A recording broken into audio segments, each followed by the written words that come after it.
টান কে জাগাবে ছাত্রপ্রাণ। আমাদের বর্তমানে খুব একটা ক্রাইসিসের মধ্যে দিয়ে আমরা যাচ্ছি। আমাদের শিক্ষাক্ষেত্রেই বলুন, আমাদের সামাজিক জীবনেই বলুন, যে আগে যে শিক্ষার হারটা ছিল তার থেকে আমরা অনেকটা এগিয়ে এসেছি। এখন সবাই আমরা স্বাক্ষর সই করতে পারি, পড়াশুনো জানি, কিন্তু আমাদের নৈতিকতা যেন দিনের দিন একটা কোথায় তলানি দিকে ঠেকছে। আমাদের আইকিউ হয়তো বাড়ছে, কিন্তু আমাদের ইকিউ বাড়ছে না। আচার্যদেব একেবারে কথা প্রসঙ্গে বলছিলেন যে আমরা যে আইকিউটা দেখি বাচ্চাদের, যে খুব বেশি আইকিউ হতে পারে, মানে ইন্টেলিজেন্স কোশ্চেন্স, মানে বুদ্ধিমত্তার একটা পরিমাপ আইকিউ, যেটা আমাদের অ্যাভারেজ আমাদের ভারতবর্ষে 100-রও কম, অন্যান্য দেশে আরও বেশি। তো শুধুমাত্র আইকিউ দিয়ে হয় না, তিনি আরও 3টে জিনিস যোগ করলেন, যে আইকিউ এর সঙ্গে সঙ্গে আমাদেরকে দেখা দরকার ইকিউ, এসকিউ আর একিউ। এটা একবার কথা প্রসঙ্গে তিনি নাটবন্ডকে আলোচনা করছিলেন, তখন সৌভাগ্যক্রমে আমি উপস্থিত ছিলাম।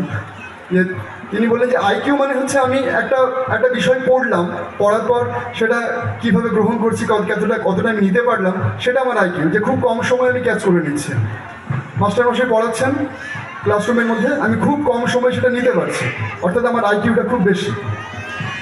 তারপর নেক্সট আসছে ইকিউতে। EQ means emotional questions.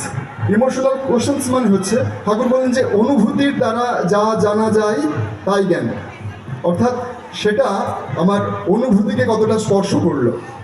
ঠিক ওই ফর্মুলাটার মতন, A+B² ফর্মুলাটার মতন। আমি তো মুখস্থ করে নিলাম যে A² + 2AB + B², কিন্তু সেটা কি আমার আদেও অনুভূতিকে স্পর্শ করেছে?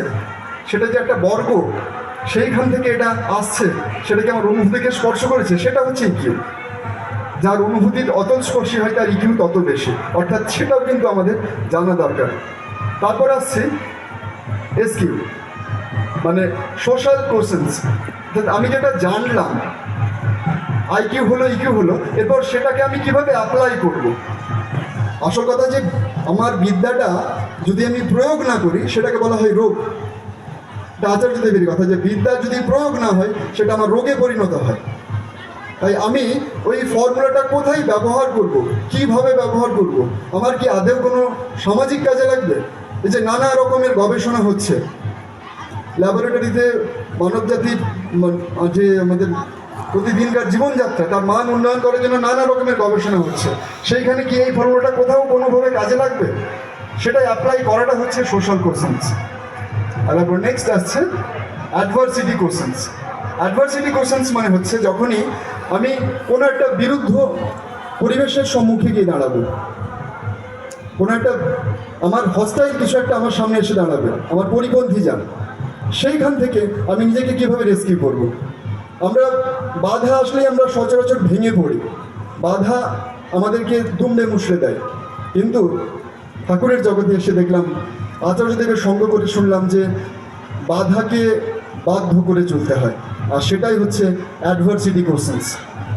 অর্থাৎ শুধুমাত্র আইকিউ দিয়ে কাউকে বিচার করা যায় না।